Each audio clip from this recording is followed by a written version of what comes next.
so good. Don't need to go nowhere for us. Let's enjoy right here where we at. Supposed to go. All right, we're recording. We're golden. We're golden. Yep. See us.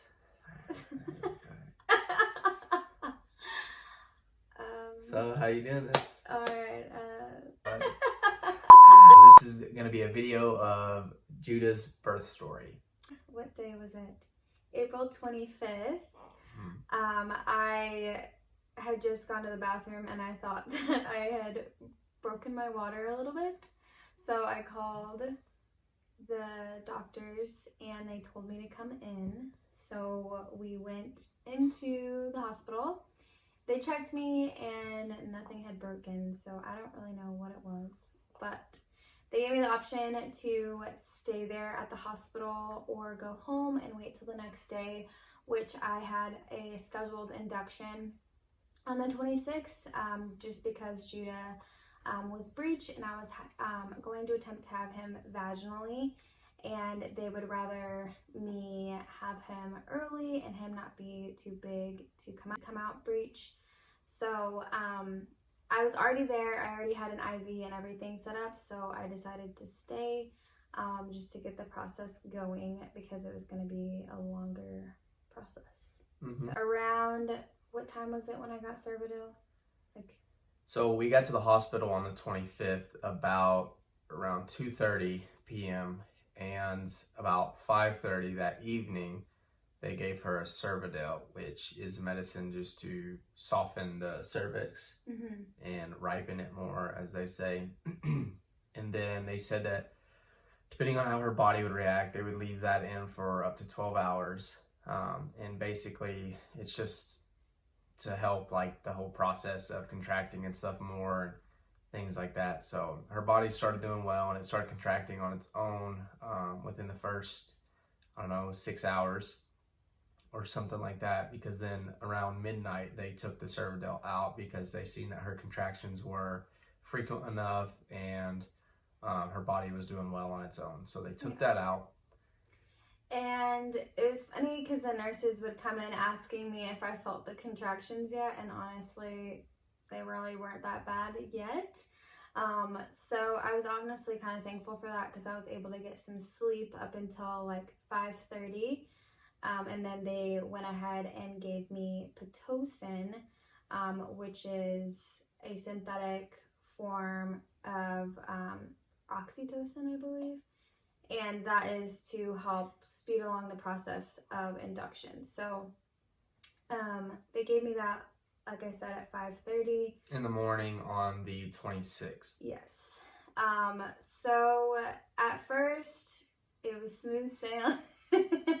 And nothing, like I wasn't really feeling too many contractions. Honestly, pretty much all day it was pretty smooth sailing. I was really thankful because they allowed me to eat at the hospital. I actually had Mexican, and all of our friends and family were like, I hope that doesn't backfire, and thankfully it did not. But around, when was it, like 2:30? Yeah, so around 2:30 that afternoon, she had gone to the restroom and then her water broke, and her contractions, then she started to feel them like times 100. Oh yeah. And so she called the nurses in and they checked her, and we discovered she was 5 centimeters dilated and her water did in fact break. And at this point, her Pitocin level was at a level 27. And when they had started her, it was at a level 3, and they increased it in increments of 6 every hour. And so she was at 27, which we don't really know what all that means, but however, it's just facts of the birth story. So yeah, around 2:30, water broke. She was 5 centimeters dilated. And then around 3:30, her contractions began to get significantly worse and way more painful.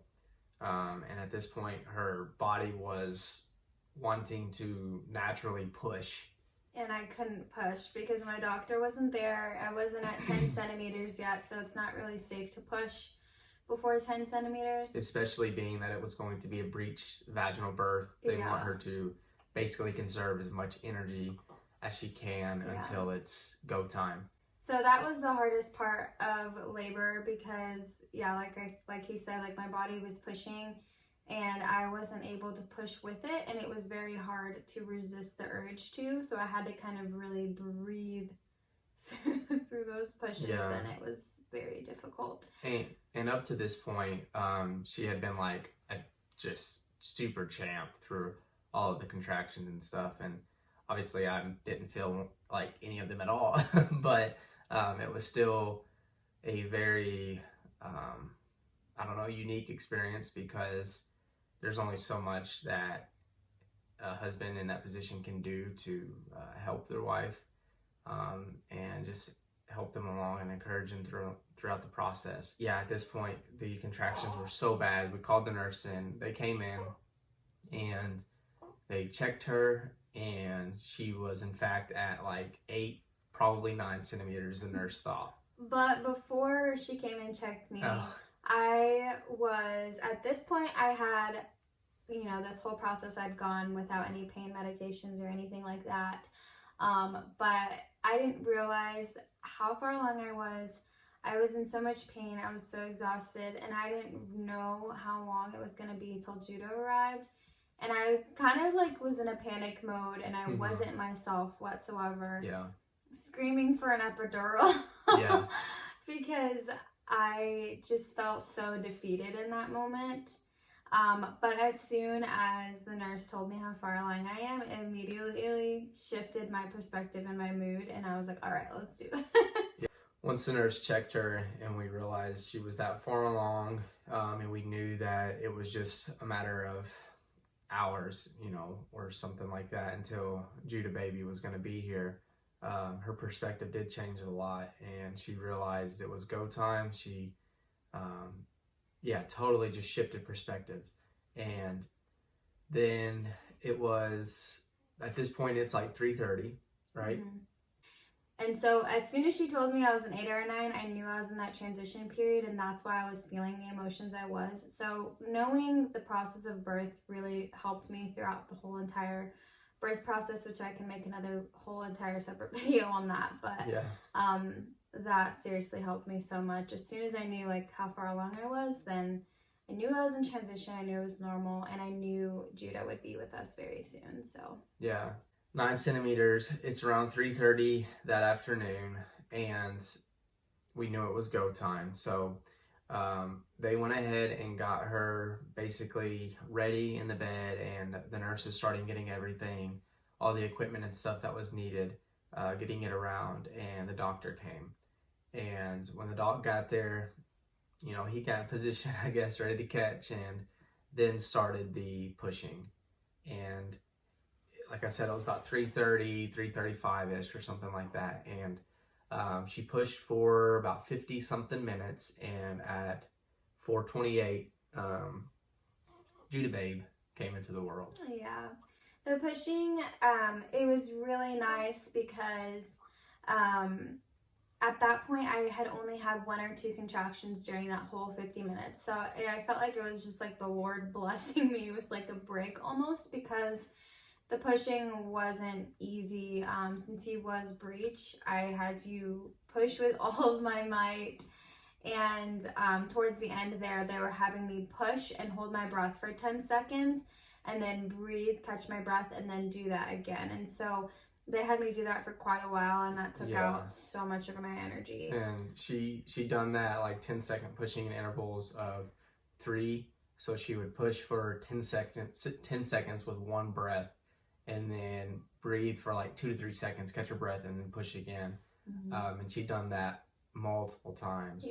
But like she had said, she only had 1 or 2 contractions throughout the whole pushing process of the birth. And so she was actually able, in between pushing, I guess, she was actually in a whole lot better mood than she was when she was contracting. She was able to talk to the nurses, ask the doctor about progress.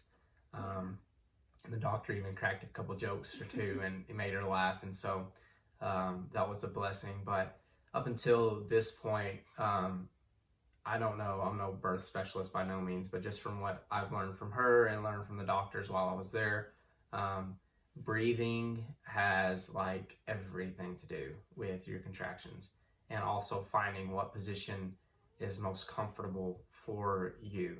And she was a champ throughout her breathing. Like, it was pretty great. I'm convinced that's what helped her through all of it. And it was pretty funny because she told me in her book, like we had a little session, her and I, before going to the hospital, like what I could do to help her and what signs I needed to look for in her, and how to kind of coach her through it and stuff. And she told me that, excuse me, she told me that breathing deeply and like with deep, like, ooh, like a cow, deep noises like that really, really helps with the contractions, and really helps with the birthing process of the baby making its way down the canal. And so she would be breathing and she would inhale and then exhale, and she was just like, ooh, real like just soft. It got to the point too where I was like singing as I was like breathing. Yeah. And I would be telling her, like, we're sitting there, I'm trying to coach her through this and pray her through this, and tell her that she can do it. And I would tell her to tell herself to do it, and like try to get her to say that in between contractions, and then a contraction would start. So she'd be like, she'd be right in the middle of saying, I can do it. And she'd be like, I can do it. And so she started singing little songs here and there. But it got really funny when she would try to make her ooze deeper. And basically, it sounded like a cow was in the birthing process in that room. So it was pretty funny. I was pretty thankful that nobody else was laboring that day, because in this hospital anyway. Because then I could just be as loud as I wanted to without any in fact, shame. she was. And she surprised the nurses by the amount of pipes this little lady had. Yeah, I went from like a soprano to an alto to a tenor. Yeah, you were the whole choir that day. Yeah. But anyway, so 428 on 426, Judah Babe was born. And unfortunately, throughout the process of his birth, being that he was breeched, his little butt and sac came out first, and that was basically the ram instead of the head in a natural or a normal birth, I should say. So he was pretty banged up and pretty bruised up, and the point where his head was the only thing left to come out, the doctor said that he doesn't like the head to be in there no more than 4 minutes, and his was in like 3 minutes and 15 seconds or something like that. So he got out. It was pretty nerve-wracking time. And I had to have an episiotomy as well. If you don't know what episiotomy is, it's like an incision made by the doctor so that the baby can come out easier. Gives him more room, basically. So that kind of brought a lot of trauma to my body during the process. Somebody did ask me on Instagram, like, did I feel the episiotomy? So luckily, they actually had a local anesthetic to put in the area before they gave me the episiotomy. So I actually didn't feel that happening. I just felt like a little pressure. So I was really thankful for that, because, that would have hurt. His head was the only thing in there. Obviously, at that point, Ari had already been pushing for about 50 minutes or 49 minutes or whatever. And his head was the only thing left. And so she had to just push as much as she could, one right on top of another, basically without hardly getting any breath, just to get that head out. And it came to a point to where she needed some help. So they used a special forceps that for breech births that's like has a wide body, and then it to basically wrap around the baby's body and then go in to get a hold of the head. So they had to use that, and they got him out safely. And unfortunately, though, his lungs, he was struggling a little bit with breathing. He still had some amniotic fluid in his lungs that the nurses had to quickly get him over to the warming table, and then to do some of those breathing exercises and suck some of that amniotic fluid out of his lungs. So Ari wasn't able to do skin on skin right away like she wanted to. But within 40 to 45 minutes after birth, she was able to hold him. So about 40 to 45 minutes post-birth, Ari was able to finally hold Judah skin to skin. But the whole time he was over at the warming station, I was able to be there with him. Yeah, and it was within the room, so that was really nice. It's just to the side of her bed, so she was able to still see him. That's what I loved about the hospital, is that most of the procedures that they normally do after birth were right in the room with you.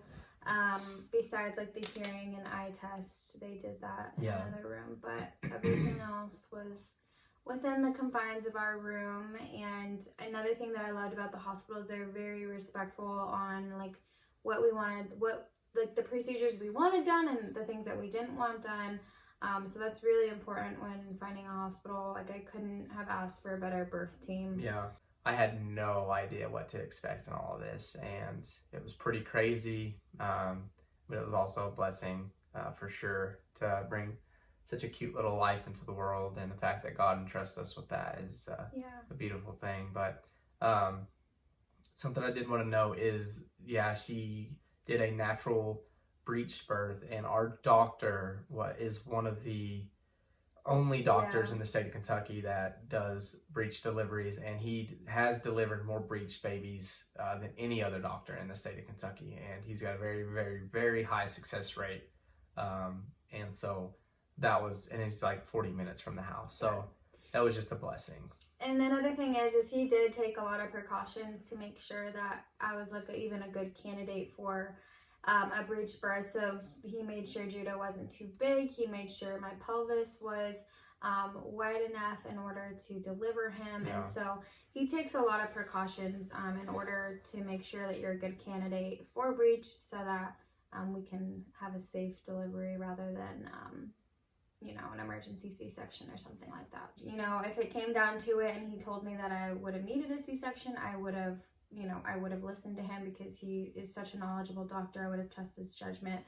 But he was really confident in, me having him breech. And we asked him how the process went for him, what he thought about it. And he said it was a 10 out of 10. So, I don't really have any regrets. I'm really thankful that I was able to do it the way that I did. And God was definitely, his hand was upon the whole thing, because I could not have done it without him and without this guy, so. But we definitely went over our 10-minute video. Yeah, we did. It's been almost 20, so we should probably wrap it up. If you guys have any questions, leave them down below, and I will be making more videos in the future, so if you have any requests, just leave them down below. So. All right, bye guys.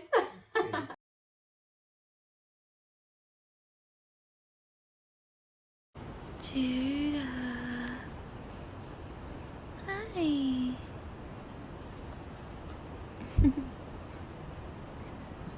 Hi.